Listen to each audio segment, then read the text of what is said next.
Bonjour et bienvenue à une autre émission de l'Église diocésaine.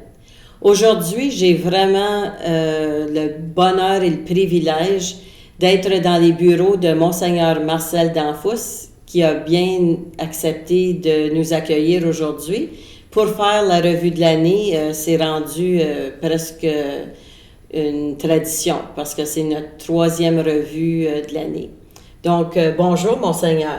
Bonjour. Merci infiniment d'avoir accepté encore une fois cette année l'invitation de se joindre à nous pour ce que je crois être une émission très spéciale pour l'Église diocésaine. C'est un bonheur pour moi de me retrouver ici encore à l'émission de l'Église diocésaine et pouvoir communiquer à tous nos auditeurs les nouvelles qui se passent dans notre diocèse. Vous avez quand même eu une année mouvementée, il se passe plein de choses. On se tourne jamais les pouces trop longtemps dans la vie diocésaine. Je parcours toutes les paroisses autant que possible au cours de l'année. Juste un simple rappel, on a 93 paroisses. Donc, si j'avais à traverser tout le diocèse d'une frappe, d'un bout à l'autre, ça me prendrait environ 10 heures pour traverser tout le diocèse. Ça fait une grande étendue. C'est ça, mais les gens sont bons et sont très accueillants, sont heureux de me voir quand je fais une visite, alors c'est toujours bien agréable. Ensuite, on peut peut-être glisser un mot au sujet des confirmations qui ont eu lieu dans le diocèse. Bien, une des raisons qui m'amène à beaucoup des paroisses pour une visite, c'est l'occasion des confirmations des jeunes. Alors, cette année, je fais toujours ça en 2 sessions. Donc, une session à l'automne. Alors, je viens tout juste de terminer une série de confirmations, puis on reprend ensuite après Pâques. Ça dure habituellement jusqu'à la fin juin. Donc, au cours de l'année 2019, j'ai eu la joie de célébrer 31 célébrations. D'une façon, c'est un bon temps de l'année, printemps et automne, puisque vous ne voudriez pas avoir à vous déplacer là, au bout du diocèse en plein cœur d'hiver. Oui, mais en fait, à fin novembre, il y a déjà de la neige. Alors, il faut compter sur la providence là, à ce moment-là. Avez-vous déjà eu à annuler? Pas encore, non. Pas encore. Non. Bon, ben je vous souhaite encore plusieurs années à venir avec de la belle température pour voyager. Dieu voit tout ça. Il y a également eu en 2018 une fusion des paroisses d'Elliott Lake. Donc, quelles étaient ces 2 paroisses? Alors, la paroisse Sainte-Marie et la paroisse Our Lady of Fatima.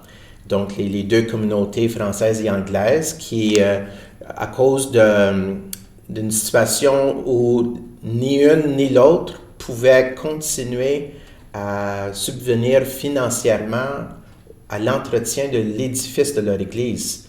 Et donc, les 2 communautés se sont entendues qu'on devait se regrouper sous un seul toit.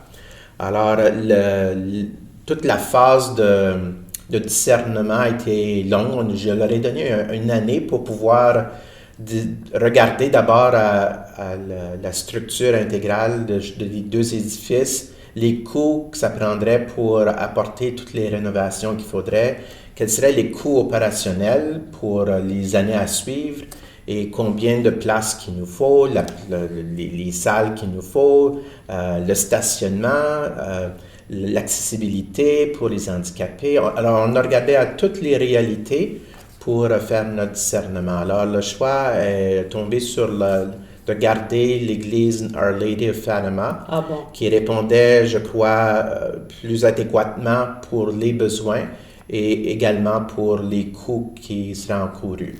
Puis ça a été renommé sous quel nom? Alors, c'est ça, pour donner à cette communauté un nouvel élan, une occasion de recommencer à neuf, ils ont décidé de changer le nom de la paroisse pour faire en sorte qu'ils puissent recommencer d'un pied neuf. Là. Alors, ils ont choisi le nom de Sainte-Bernadette. Alors, c'est deux communautés qui étaient d'une thématique mariale, alors Sainte-Marie et Our Lady of Fatima. Alors, ils ont choisi une sainte qui était bien liée à Marie, à la Sainte-Bernadette qu'on connaît bien. Et cette formation de cette nouvelle paroisse a eu lieu pendant l'été, je crois. C'est ça, à l'entour du mois de juin. Ils ont fait une célébration d'abord pour une dernière messe pour les deux communautés séparément. Ensuite, une nouvelle messe pour, je crois que c'était à la Pentecôte qui ont célébré la réalité de la nouvelle paroisse de Sainte-Bernadette. Et plus près de notre région, malheureusement, il y a eu une fermeture qui a eu lieu. Oui, vous savez, c'est toujours un crève-cœur pour non seulement la communauté, mais pour moi-même comme évêque, d'être obligé de fermer une paroisse. Comme de raison à l'Annonciation ici à Sudbury, déjà depuis plusieurs années, on voyait un certain déclin dans le nombre de personnes. Et vous savez, l'opération financière d'une communauté comme celle-là, ça demande des sous. Alors, et puis, il y a aussi le besoin d'avoir des personnes, les ressources humaines, pour assurer tous les services dans une paroisse. Alors, ça commençait à diminuer, puis on voyait que la moyenne d'âge était quand même assez élevée. Justement. Et puis là, il faut commencer aussi à regarder à long terme, à 5 ans, 10 ans d'ici, et aussi la réalité les prêtres qui sont disponibles. Alors, j'avais un prêtre qui prenait sa retraite, qui était dans la région. Alors, ça a eu une restructuration des prêtres dans la région, ce qui fait que le temps était venu pour prendre une décision. Alors, les gens de l'Annonciation, en grosse majorité, se sont rendus à la paroisse Saint-Dominique. Il y en a aussi qui sont allés de l'autre côté vers la paroisse de Saint-Jean-de-Brébeuf. Puis, une des parties importantes dans une église, c'est les salles paroissiales. Puis, vous avez eu à vous déplacer au Sault-Sainte-Marie au mois d'octobre pour la cathédrale Precious Blood. Oui, alors on peut penser à... pour une vie paroissiale, la salle paroissiale joue pour beaucoup pour créer un climat, un esprit de communauté. Mm-hmm. Et la paroisse cathédrale à Sault-Sainte-Marie n'avait pas de salle. Et donc, ils ont entrepris un grand projet. Et la salle est aussi l'occasion de faire un peu d'histoire. Alors, il y a une genre de galerie juste à l'extérieur de la salle qui fait le lien avec l'église. C'est une bonne idée. Alors, ils ont fait un genre de galerie des saints du Canada, un peu d'histoire sur à Sault-Sainte-Marie, les débuts de la paroisse, parce que c'est une paroisse qui existe depuis très longtemps, dans le début des premiers missionnaires, les jésuites, quand ils sont arrivés. Et enfin, ça a été une belle fête de voir le monde heureux d'avoir leur salle paroissiale. Oui, c'est sûr. Un sujet sur lequel on pourrait toucher brièvement, c'est l'importance de la contribution des prêtres internationaux.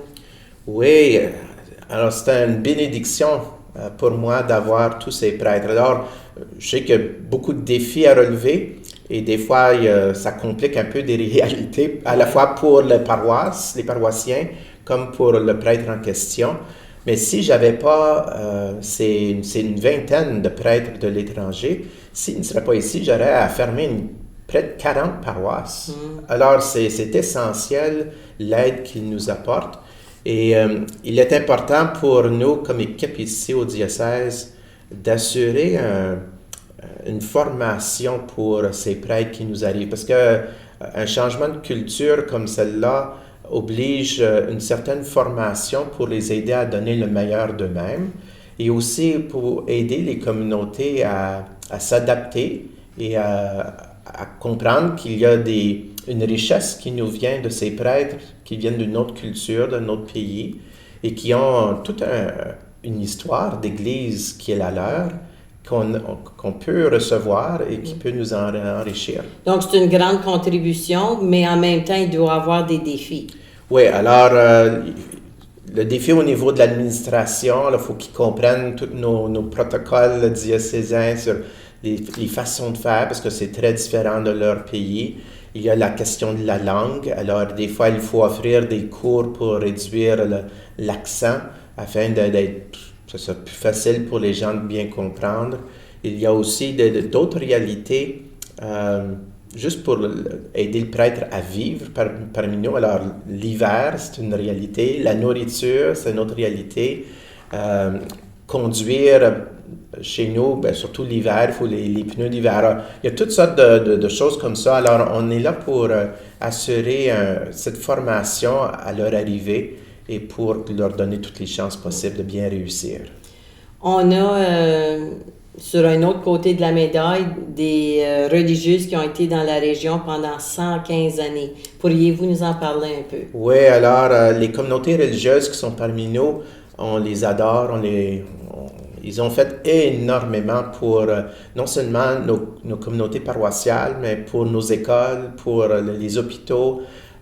Et donc, quand une communauté religieuse diminue en nombre, pour assurer une certaine... Ils ont toujours un nombre limite de comment de religieuses peuvent demeurer dans un diocèse avant qu'ils doivent quitter. Alors, les filles de la sagesse sont arrivées cet été à un nombre limite. Alors, ils ont fait la décision de rapatrier, si vous voulez, les religieuses qui sont parmi nous depuis 115 ans. Un service énorme. Je remercie énormément les filles de la sagesse pour tout leur dévouement, le travail qu'ils ont accompli parmi nous. Et ça a été une belle fête de retrouvailles à la paroisse Saint-Dominique où on a célébré. Et plusieurs d'entre elles étaient venues se joindre à nous pour dire cet adieu, ce remerciement. Et l'Église diocésaine était là justement pour filmer l'occasion. Alors, c'était vraiment une grande contribution pour le diocèse. Oui, absolument. Oui. Puis, vous pourriez nous parler de notre séminariste qu'on a pour le diocèse? Oui, alors, on prie souvent pour les vocations et j'invite les gens à continuer à prier. On a un seul séminariste présentement, il faudrait en avoir plusieurs autres. Mais celui qu'on a, c'est important peut-être de le connaître un peu. Son nom est Chad Franklin. Il est de la région de Sault-Sainte-Marie et il est présentement dans sa 3e année de théologie. Il a déjà accompli l'année dernière son stage pastoral et il a accompli ça à la paroisse de la Pro-Cathédrale à North Bay. Et là, il y aura encore une autre année de théologie à faire. Donc, l'année prochaine, si tout va bien, il devrait être ordonné diacre. Et ensuite, au terme de ses études, la joie de pouvoir l'ordonner comme prêtre pour notre diocèse. Si vous aviez un mot à dire à nos téléspectateurs qui soit connaissent quelqu'un qui serait peut-être intéressé de se joindre à la prêtrise, qu'est-ce que vous pourriez dire à nos téléspectateurs? Vous savez, Dieu appelle constamment des personnes pour assurer les ministères dans l'Église. Et les jeunes qui entendent cette invitation ne sont pas toujours prêts à donner leur oui. Alors, c'est super important de les encourager, leur donner un climat dans lequel ils peuvent discerner et donner un oui généreux à cet appel. Alors, si vous rencontrez des jeunes qui se posent la question, il faut les mettre en contact soit avec le curé de la paroisse ou avec le directeur des vocations dans notre diocèse, le père Daniele Muscolino qui est à North Bay, ou tout simplement m'appeler moi-même. Moi, je serais heureux de faire contact et d'assurer le suivi qui est nécessaire. Bon, mais merci pour ce beau mot. Qu'est-ce qui se passe avec l'Université de Sudbury? Qu'est-ce qu'il y a de nouveau? Des belles nouvelles.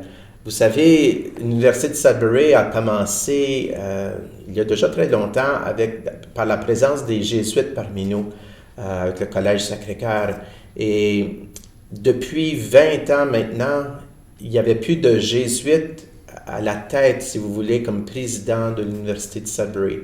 Et le provincial des Jésuites a récemment, à la suite du départ de Mme Bouffard, la présidente de l'université, on a nommé le père John Meehan comme le nouveau président de l'université.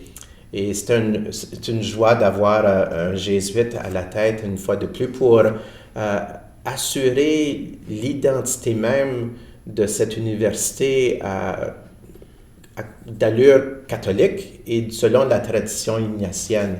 Ça faisait quand même plusieurs années qu'il n'y avait pas eu un jésuite à la tête. C'est ça. Les jésuites sont toujours présents avec la paroisse Saint-Ignace sur le campus. Et dernièrement, il y avait aussi un jésuite qui assurait les services spirituels. Mais avoir quelqu'un à la tête, ça change un peu les choses. Et j'ose croire que le Père Meehan va faire une belle contribution pour assurer l'avenir de cette université. C'est une bonne nouvelle. Oui. Oui. Puis, au niveau de nos écoles, il y a un nouveau outil de travail, un nouvel outil de travail. Oui, alors, vous savez, en Ontario, il y a ce qu'on appelle l'OPECO, l'Office provincial d'éducation catholique en Ontario. Et cet organisme nous aide, toutes les diocèses, à avoir les outils de travail, si vous voulez, dans les écoles, pour assurer une bonne programmation pour l'enseignement religieux, comme pour les diocèses, nos paroisses. Et récemment, le bureau de l'OPECO ont développé un outil de travail pour nous aider à la préparation au sacrement du pardon et de l'Eucharistie, alors en collaboration avec l'école, la paroisse et les familles. Alors, ce sera un outil de travail qui n'est pas encore tout à fait sorti, là, mais ça sera prêt bientôt. Et je crois que ça va être bien apprécié par tous les paroissiens. C'est sûr. Du côté de Elliott Lake, on a célébré en avril un 60e anniversaire. Oui, alors ce qui est important de souligner ici, l'hôpital Saint-Joseph à Elliott Lake est la seule hôpital catholique dans le diocèse. Ce serait quoi la valeur ajoutée?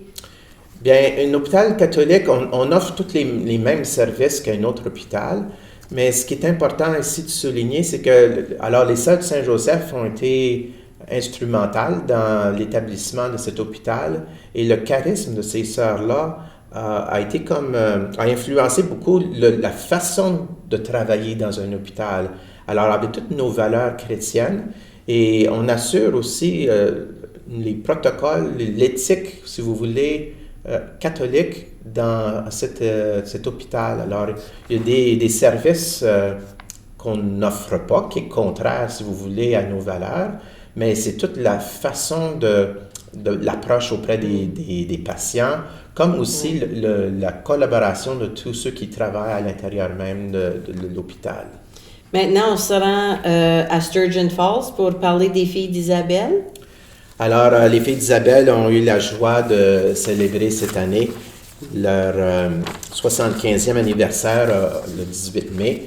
Alors, ils m'ont invité pour célébrer avec elles. Alors, les filles d'Isabelle, c'est un regroupement de femmes catholiques au cœur de quelques-unes de nos paroisses dans le diocèse. Et elles assurent un aide précieux pour une paroisse, soit par les services même à l'église, comme pour les funérailles, aussi pour aider souvent dans les prélèvements de fonds, nos liturgies, elles sont un peu partout. Elles sont un peu partout, elles contribuent d'une façon bien appréciée. Et du côté de Cursillo, pourriez-vous nous dire brièvement un petit quelque chose? Alors, le Cursillo, c'est un mouvement qui cherche à aider les personnes à grandir dans leur foi à partir d'une rencontre personnelle avec Jésus-Christ. Et la façon de faire cette rencontre personnelle, c'est à travers le témoignage. Et donc, on offre des retraites et on a eu une retraite juste dernièrement, au mois de septembre, je crois, si je ne me trompe pas.